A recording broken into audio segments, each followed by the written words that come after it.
Good morning, good afternoon, good evening, ladies and gentlemen. This is Pit Talk Pulling Pits and Opinions with their host, Gunny G, where service members help service members, period. Follow, like, subscribe everywhere you get your podcast, and I'm on social media platforms. Let us know how we're doing. Any criticism is good criticism. Let's get into it. Thanks for those listeners that are listening, for those followers and subscribers. I appreciate your time. We got a special guest by the name of David Wilson. I'm going to let him introduce himself. Sir, Mr. David Wilson, thank you for your service. Thank you for your time. Give the listeners a brief bio. All right. So where you're from, family, how long you served, whether you retired or just got out after four, duty stations and operations, if not field operations, whatever have you. Please, the floor is yours. Well, I appreciate you having me on. Again, my name's David Wilson. I was born and raised in central Missouri, Lake of the Ozarks, and it's a very small town, 256 people. Uh, it's about 70 miles from Fort Leonard Wood. Uh, Born and raised there, graduated high school, joined the Marine Corps in 1978. My father was a deputy sheriff. He basically put me in the Marine Corps, and started out as a grunt with 341. I went to Paris Island in the summer, which was a joy, and then went to Camp Geiger up at Camp Lejeune for Infantry Training Company. I became a mortarman. Was stationed with 2-6 there at Camp Lejeune afterwards. I became a forward observer, got the good fortune to go to Naval Gunfire School, Scout Swimmer School. We had some good people. It was a turbulent time in 78, right after Vietnam War, but I enjoyed it. Then went to Okinawa, transferred to 19, was in 19 for almost 2 years before I went to barracks duty in Naples, Italy, and got there right after General Dozier was kidnapped by the Red Brigades. And I was put in charge of all the flag officer security. And the flag at the time was Admiral Crowell. And I know you guys are all too young to remember this, but Admiral Crowell, his next duty station he was the chairman of Joint Chiefs of Staff. Wow. I was going to get out, and he decided that I wasn't going to get out. I was his personal bodyguard for about a year and a half. Uh, and he got me into counterintelligence, and which, in my opinion, is the best job in the Marine Corps. Everybody has their own opinion on that. So I went from private to gunnery sergeant on the enlisted side, and then picked up warrant officer, and basically everything from Beirut on I was involved in. So I was the first, well, myself and a lieutenant colonel was the first guys into Haiti after the coup, Mm. and we were in there. And of course, the invasion didn't go on for another year and a half, but because of all the people, Americans that were down there. But was in there. I was with JTF 129 for several years, which was a predecessor to the Marine Raiders coming back to Wow. that. So I was a counterintelligence officer for that. Worked one of the TWA hijackings, Haiti, Tunisia, Egypt, Israel. I was in Israel quite a bit. Bosnia, we were the first MEU over there, and did some stuff. Worked the Italian airliner that was shot down, or the Italian C-131 that was shot down, recovery mission there. And then also whenever Grady was shot down, we did that recovery mission too. And then after that, let's see what happened. Somalia, of course, spent 9 months in Somalia. I mean, Desert Storm, obviously. Jesus. Uh, Sir. uh, and then I had a jump accident in 96, ended up going to the schoolhouse there in Dam Neck, Virginia, became the course director for the CI course and the interrogation course, retired out of after 20 years because I was going to be riding the desk because they took me out of jump status and everything after they messed up my left side of my body. And I was a private investigator for a couple of years, and 9/11 happened, went back to DIA after 9/11. From there, I went to Iraq. I worked Saddam's trial, ran the Witness Protect program for DOD during Saddam's trial. Wow. I was a TIF kicker for the Northern AO up in Mosul for a year and a half. And then I came back and I ran a DOD Advanced Interrogation Program course for 6 years. And we developed that advanced course for all the special forces and everybody. And then I went to Afghanistan for 5 years. I was the deputy director or deputy operations officer for the Joint Counterintelligence Unit for 5 years in Afghanistan. My goodness. And then came back, went to CDSE, which is a counterintelligence directorate for the government. I did that for a couple years, and then I went to the Joint Personnel Recovery Agency and did some stuff for them for a couple years, and now I came out west and I'm doing a contract for a big defense firm for DoD, and that's where I'm at. Jesus. That's it. Wow. My goodness. Let me tell you something. You are just a walking lineage of the Marine Corps. My goodness. I don't know about that, but I enjoyed my time in the Marine Corps. I It was a great, it was, I mean, I enjoyed my time in the grounds. I really enjoyed my time with, I mean, I skipped over a few things. I was on the George Bush Sr.'s presidential staff underneath Mr. Gunthers. He was a special intelligence director there in the Marine Corps. That was a very neat tour. Can't really go into what we were doing, but it was a good tour. But yeah, I enjoyed the Marine Corps. The Marine Corps did me well. I mean, I got to travel. I've been to over 41 different countries, That's and crazy. that's not just traveling through countries. I've been to basically 41 countries where we're actually doing stuff. But That's awesome. so I've enjoyed it. Which was your favorite duty station? Favorite duty station? Well, I mean, I would have to say Italy.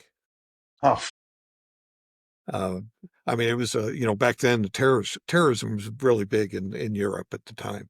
That was in 1981 to 1983, right before he came into counterintelligence. And we had, Admiral Crowell was there, General Miller. I mean, we had about 6 flag grade officers that we were running security for. And it was an interesting time yeah. because, I mean, you had to get him up, get him to work. We always had 2 Marines at their residence, one inside, one outside, 24 hours a day. And then the personal bodyguard was with the principal all the time. A lot of people don't like Naples. I mean, a lot of floats go into Naples, and I did 3 Met floats. Well, actually, I did 1 MAU and 2 MEUs back before the MEUs. They were MAUs, Marine Nice. Amphibious Holy, Unit. that's history if you didn't Well, know. that's going back in history a little bit. Yeah. But a lot of the units go into Naples, Italy, and they don't like it because a lot of stuff shuts down. The prices go up, typical stuff whenever you turn loose, 1,100 Marines on a city, and yeah, they're going to take advantage of it. Yeah. But if you actually live there, I mean, it's a huge city. It's an old city, and got to travel all over Europe uh, with the admiral. So yeah, I enjoyed that. But that's not your typical thing. That goes from living in the field as Grant. And in 81s, we typically just took a poncho and poncho liner because you didn't want to carry all that shit because Yeah. pardon the language. Uh, because you had a bipod and barrel, bipod's 45 pounds, barrel's 28 pounds. Back then we had the split base plate, 2-piece base plates. So, I mean, there's a lot of heavy stuff. So you didn't take a lot of stuff. And then you go from that to living in hotels and in Europe, traveling with an admiral. Not a bad trade-off, huh? Like, yeah, it's a pretty good trade-off there. What was your which duty station, if not operation, was the most kinetic for you? Say again? Which duty station, if not operation, was the most kinetic for you? Connecticut. Well, I mean, I would have to go with my time with the JCIU in Afghanistan. We were out every day outside the wire. Counterintelligence is a little bit different than intelligence, where intelligence, they go out and recruit sources for intel, where counterintelligence, we recruit bad guys to infiltrate the bad guys' ranks and work from the inside there. I mean, our job was to get the information to put steel on target, and it was a good job. Obviously, I stayed there for 5 years. Yes. And we traveled. I mean, we were outside the wire every day and we had units, in Kandahar, Mez, Jalalabad, Was that Herat. civilian after you retired?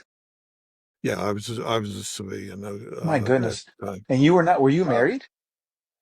uh, well, that's another story entirely. So Mm. I started late in life. That was my second time around, and Okay. we'll just skip over the first part of it. She was with DIA, but anyway, we were married. I agreed to one. Okay, because I mean she's a little bit younger than me, and I agreed to one. Got three, 3 for 1, Yeah. 2 girls and a boy. So when the Congratulations.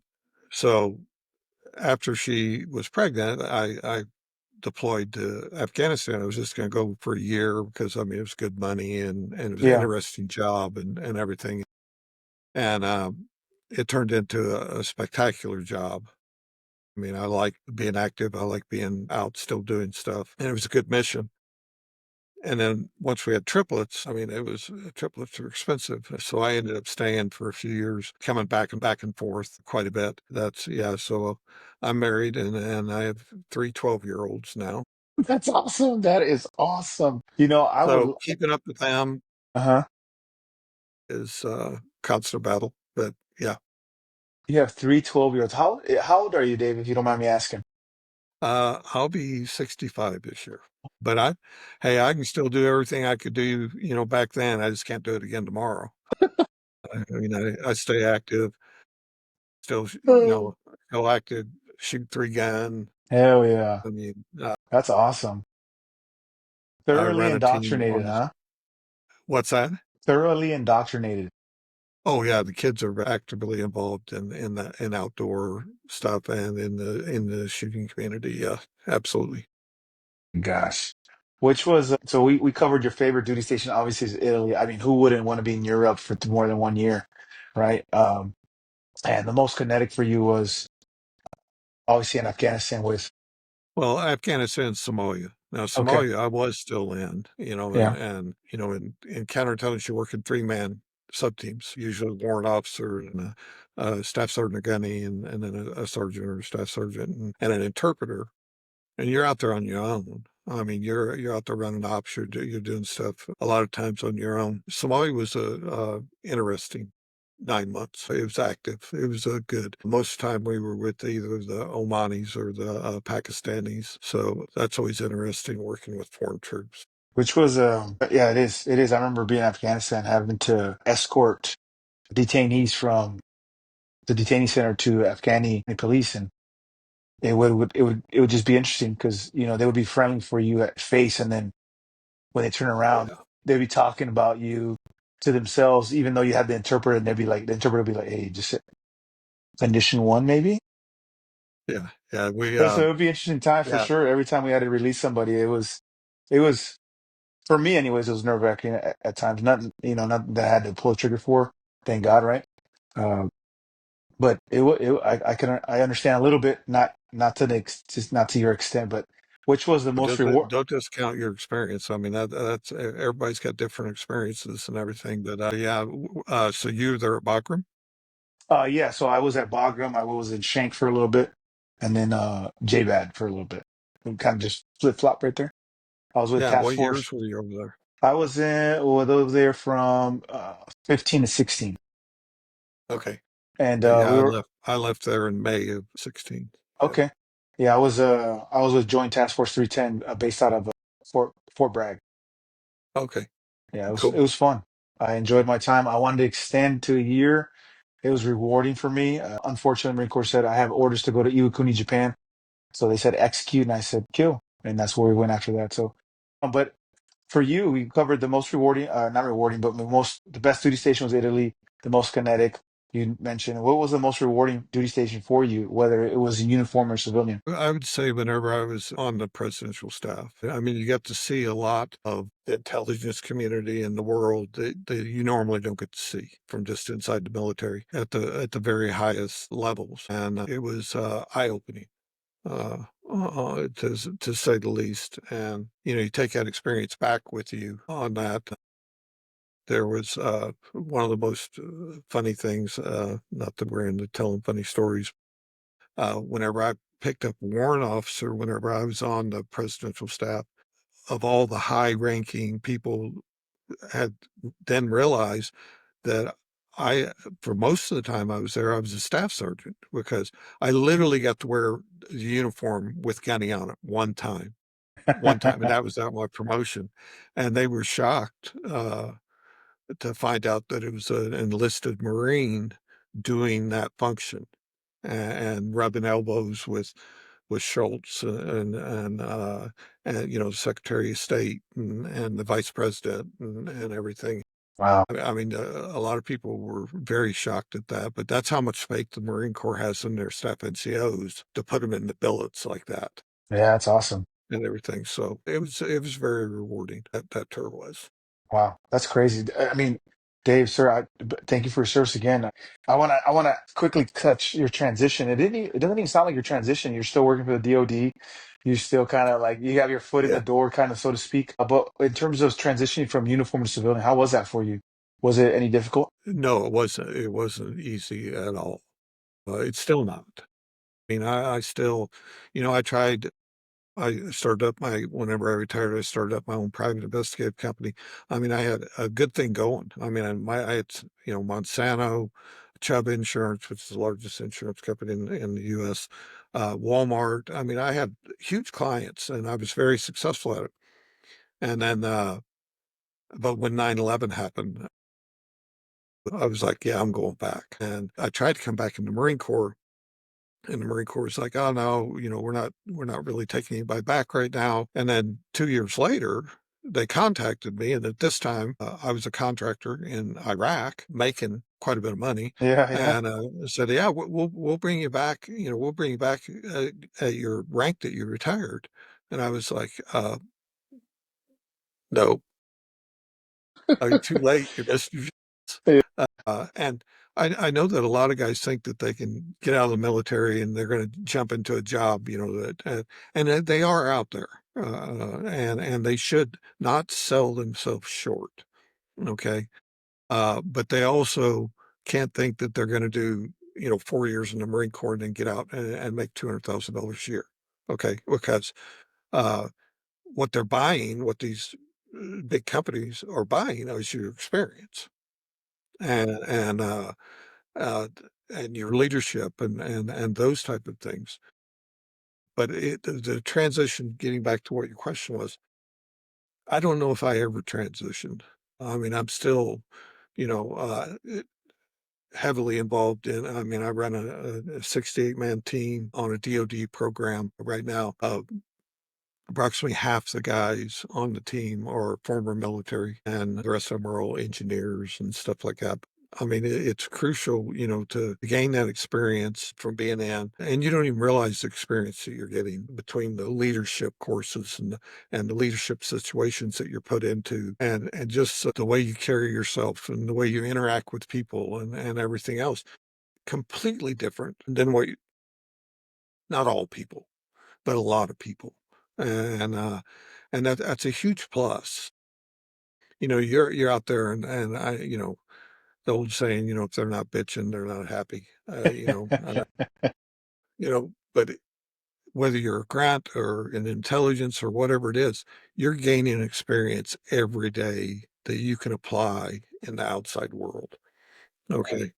Uh, the, I still very active with Wounded Warrior, not the Wounded Warrior program, but with Wounded Warriors on that. I mean, we have a Wounded Warrior shooting team with the company I'm with. We take place in those. We actively recruit Wounded Warriors. And jumping back to whenever I was running the advanced interrogation course, we'd actually go to Walter Reed and we'd interview guys. And I mean, we took everything from double amputees. In fact, I took the first double amputee back to, he didn't get credit for it because we were on the intel mission, but the first double amputee ever to go back to Afghanistan.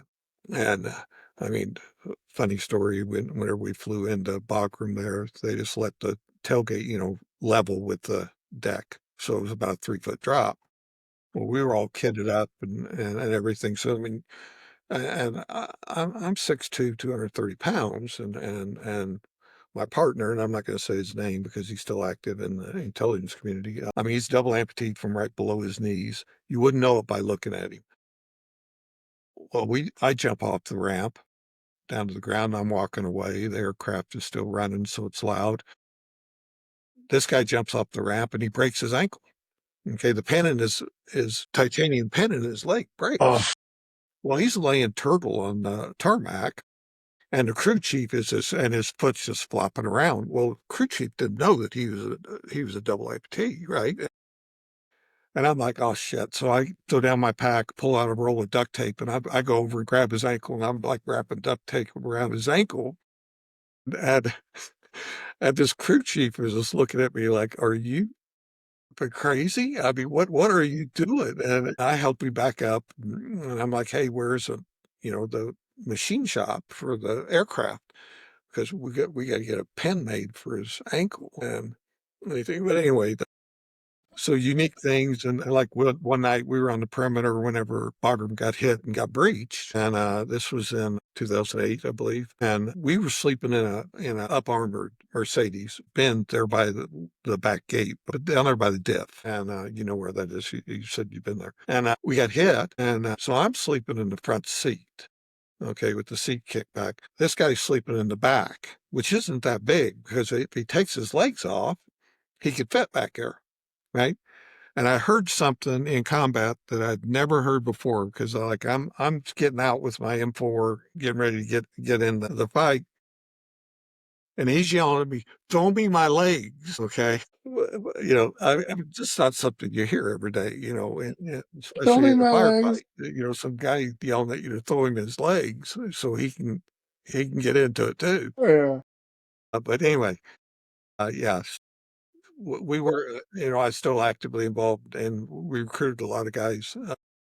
Well, at least one a class that we put through. We put through 4 classes a year, and a very strenuous course. It was a 10-week course for just interrogation, and, they were all Marine Raider. I mean, we did some Marine Raiders, we did SEALs, we did Special Forces, all of the different three-letter agencies. They'd send us their people because they were all the people that were going down to Gitmo to do the interrogations and Yeah, stuff. yeah. That's crazy, Dave. I mean, I'll tell you what, I am loving this interview. I mean, this conversation, it's not even an interview, it's a conversation. You just a wealth of knowledge, a wealth of experience. You said it yourself. When you transition, they're not paying you just because you did four. They're paying for your experience. They're paying you for your leadership. So it sounds like you're actively recruiting Marines in any DoD branch to stay in as long as you can. Is that accurate? Well, yeah, like I said, I mean, take advantage of what you can. Don't ever turn down a school. Well, I mean, if you can go to, if you can get additional or training of any type. I mean, I was lucky because they were just standing up. Ronald Reagan came in and into the presidency, and all of a sudden, we got an 8% pay raise. And back then, we had flak jackets with the fiberglass plates in them. Back then, and all hand me down stuff. Yeah. Well, I mean, all of a sudden we were getting brand new equipment, and the intelligence community, we were getting all this kind of money and stuff to do training. And I mean, I can't even begin to list all the schools I've been to, but, they cross train in Marine Corps counterintelligence. You cross train, you go to interrogation school, you go to all these various different schools, and usually language schools and things. But you get to go to things like, defensive driving course at Bill Scott Raceway. You get to go to, to DAME, which is Defense Against Mechanical Entry with lockpicking stuff. You get to go to all the comm schools. You get to, I mean, I could talk all So day, that's long enough. if I I needed think to I about don't know if wave you're propagation. I don't know if Go you're ahead. gloating. I don't know if you're gloating in your experience, or you're sharing your wealth, but I'm a little jealous. That's not fair. Maybe I should ladder move. Well, I mean, my point is that don't ever turn down a course. Don't ever turn down training. And, I mean, I could tell another story whenever we first started up, door kicking on the sock mute. I was on the very first mute sock, and they brought up the green beanies from Bragg to teach us how to shoot. Right, so we're going to bring the Army up to teach the Marines how to shoot. Right. Well, these guys have been doing that type of shooting. It was a different type of shooting, and they show up the first day and they've got a bunch of these Red Ryder BB guns with no sights on them, right? They'd filed the sights up from 'em. They're saying, "We're going to teach you how to point shoot." And we're like, who the crap are these jokers? I mean, wearing your little berets and anyway. And trust me, I've got lots of friends that are Green Berets, and I give them crap all the time, and good fun, right? And because they're very good at their job. And believe it or not, I mean, just in a matter of a couple days, I mean, they had us shooting, dime-sized targets at 7 yards, point shooting, just up and just shooting. Yeah. Uh, and they did teach us things that we didn't know. So my point is it's get out there, get the training, request the training, and because all of those things can be applied. You wouldn't think that point shooting could be applied in the civilian world. Well, it's not that, it's the discipline and the confidence to be able to do stuff like that that carries over, Yeah. and everything. Uh, I mean, I would encourage, and I've met so many guys that were in 8, 10, 12, even 14 years that got out, and I guarantee you, 90% of those guys are better. At some point in their life, gonna say, "I wish I'd stayed in." Yeah. Agreed. I think so. I think the 10-year mark is like where you really should consider if you're going to get out, you shouldn't go past 10. Well, that's like swimming halfway across the English Channel and then saying, "I can't make it," and swim back. I mean, that to Yeah, me, that's that's fair. insane. That's fair. That's a Now, fair I point. understand everybody's situation's different, Yeah. I mean, it could be family, it could be, a lot of different factors. But yeah, but I'll tell you this, I retired whenever I was 38, and having that retirement and the insurance and everything else, I mean, has allowed me to do things that most people don't get to do, Yeah. you know? Agreed. So I think about it, and I know a lot of guys. I've got a lot of guys on my team that were in the Marine Corps, and they got out and they ended up having to join the Army Reserve because there weren't any Marine units around Yeah. where we operate at, and so they're doing their reserve time, but they're not going to get their retirement until they're. I'm not sure what the I reserve think is. it's either 58 or 62, one of the two, where you could pull retirement. Yeah, something like that. I Yeah. mean, it's way down the road. Yeah. Promotion guys. I mean, it's way down the road. I mean, I'm past my expiration date, but whenever you get out and you're 20 something or early 30 something, I mean, that's a long time before you're seeing any benefit for that. And from what I've seen, especially my guys that are in the reserve right now, boy, they make it just as difficult as they can. I mean, it's not an easy path. The No. reserves is. No, I agree. I mean, it takes a lot of time. Sorry, I'm not letting you talk, Kenny. Go ahead. It's no, this is a great conversation. I appreciate your time, Dave. Let me ask you something. You said you're into books. Let me touch that piece a little bit. Obviously, with your wealth of experience, whether in uniform or civilian, there's a little bit of trauma, just a little bit, right? Uh, to say the least. Talk about that trauma, some of that adversity that you felt there, that it kind of rolled over to your just life in general, to your family, to your kids. Talk about that adversity with the trauma and how were you resilient coming out of it?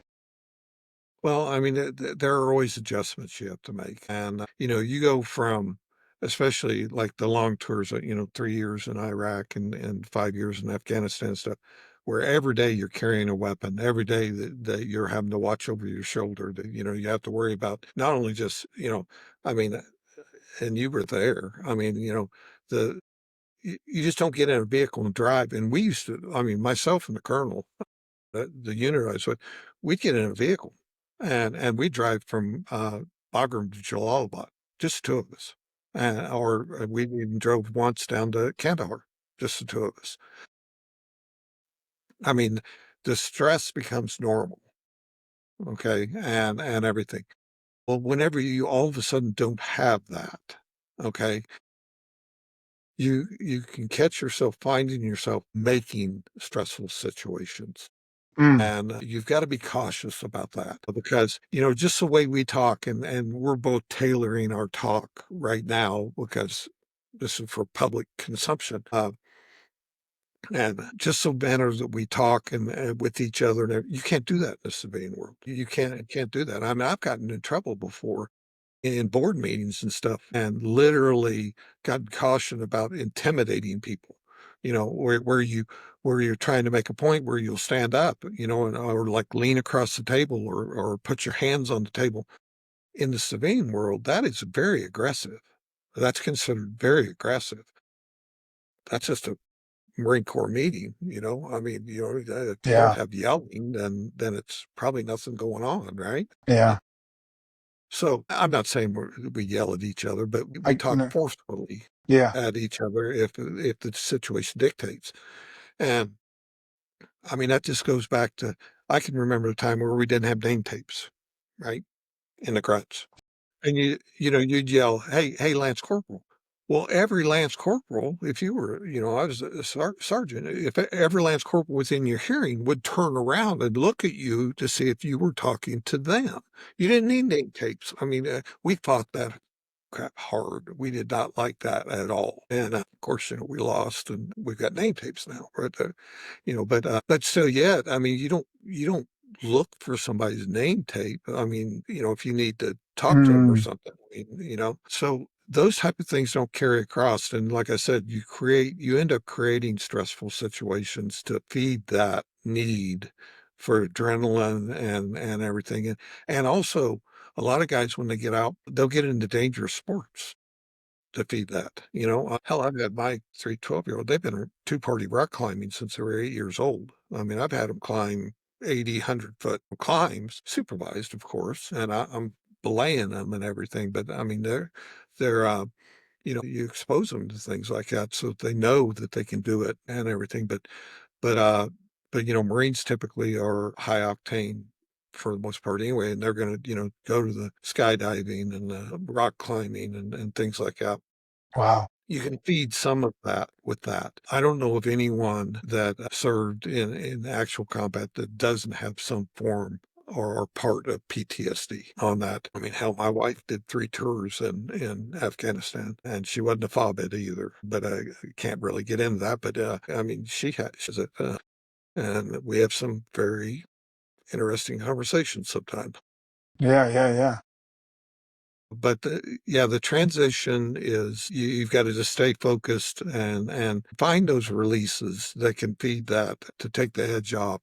And I'm not talking about alcohol and stuff like that. I mean, whenever we'd go to Walter Reed to recruit people and stuff, I have seen so much people hiding within, using medicine and things like that. Get to the gym, get into 3 gun, get into, whatever you need to feed that animal inside of you that you need to take the edge off. Because it would be very easy to to seek solace in alcohol or drugs or anything, and a lot of guys do. And you need to reach out to your brothers at that point and talk to them and get them involved in something that will to refocus them Yeah, on that. that's good. I'll tell you what, I can relate to that. Don't create stress. I find myself so I went to Afghanistan, I came back to Kuni, then I went to go do the drill instructor thing. And those two experiences for me were high tempo, high stress environments. And I find myself still trying to create high stress environments, even at home. And my wife tells me all the time, it's wild that you say that. That's kind of you mentioned kind of who we are. It's just we have to be in stressful environments for us to execute accordingly or properly. That's wild. I tell you what. Obviously, you were resilient because you're still here in front of me, right? You didn't let those little battles get to you and get to your mind.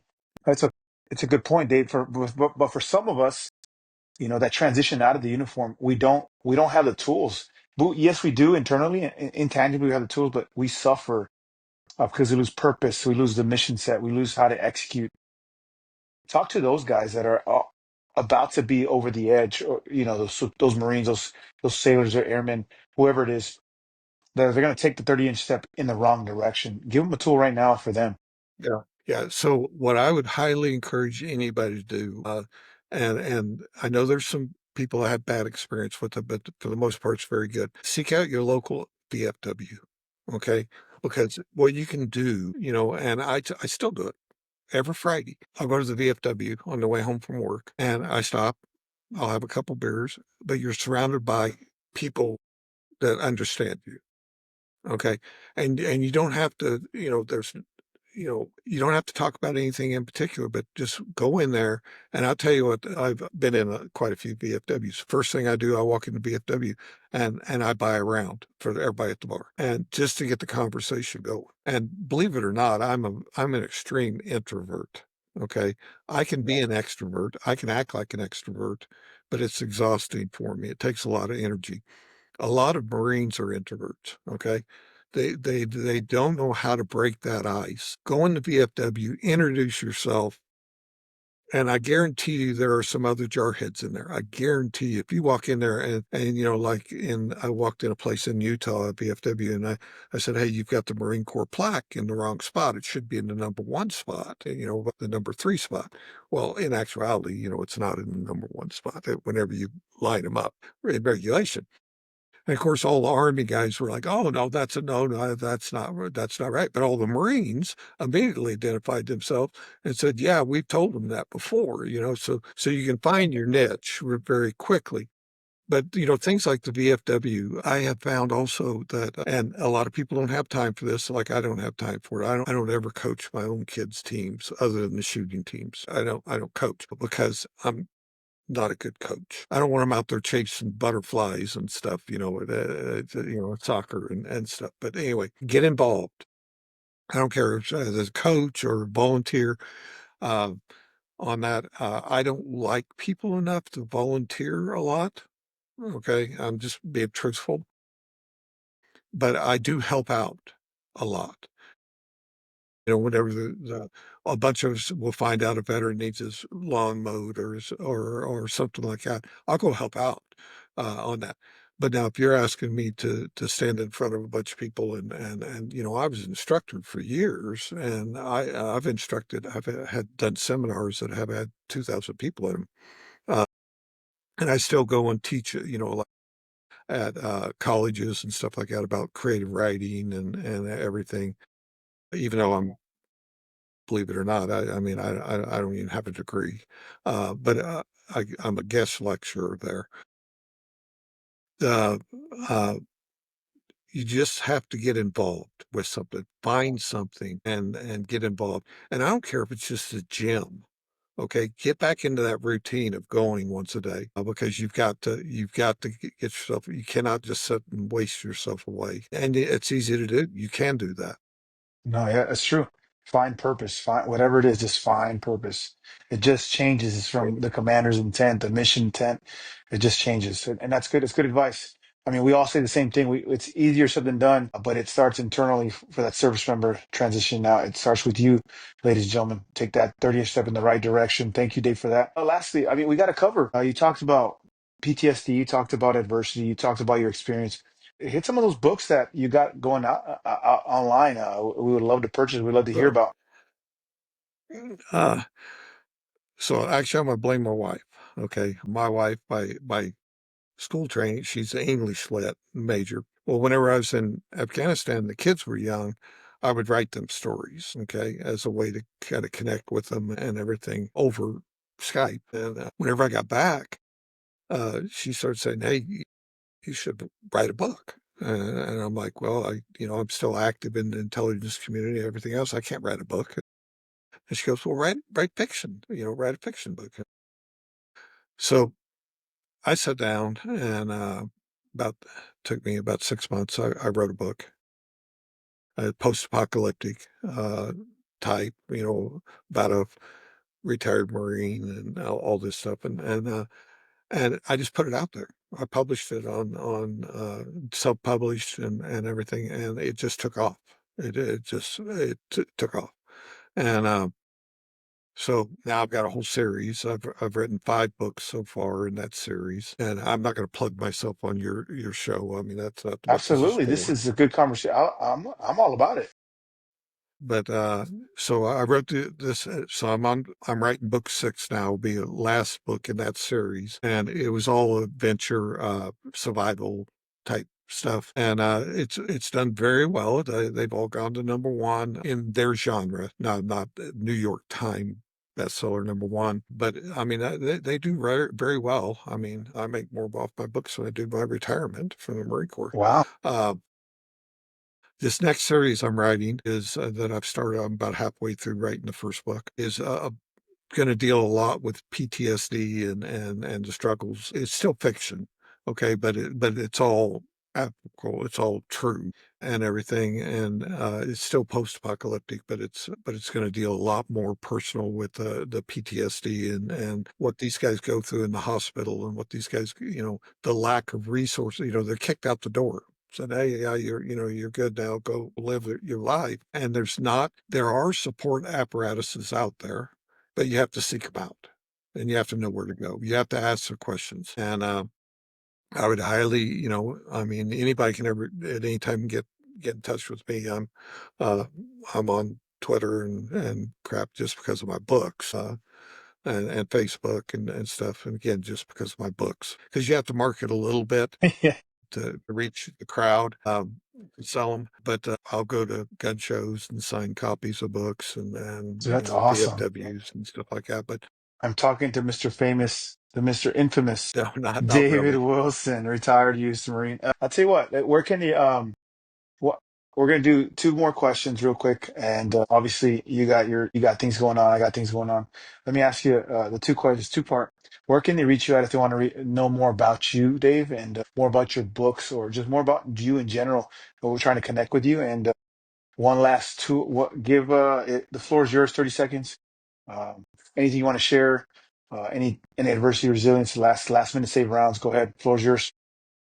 Yeah, the easiest way to reach me is I do have a blog website. It's called The Irritated Prepper. Okay. But you can find me on there and hit me up anytime. You can look up Lone Star Odyssey on Amazon and you can contact me through those websites. That that's the name of the series of books. I said I wasn't going to plug them, but there's my plug, right? Lone Star Odyssey.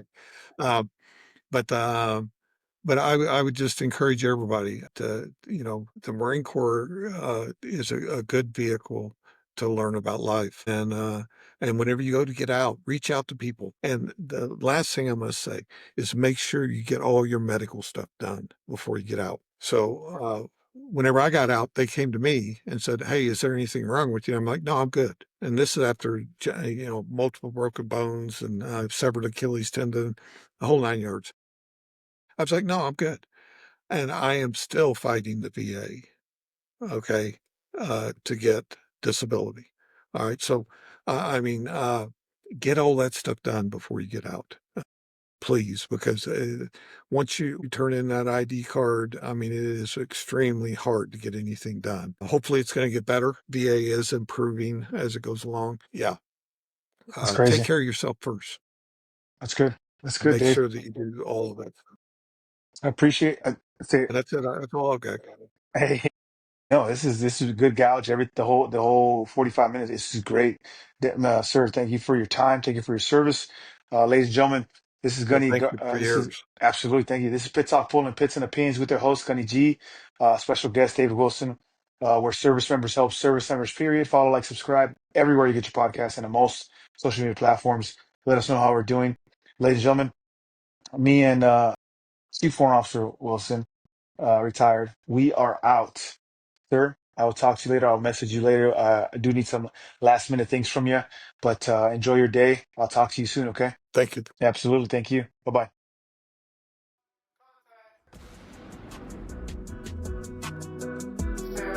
Stand by, contact, ceasefire. Stand by, contact, ceasefire.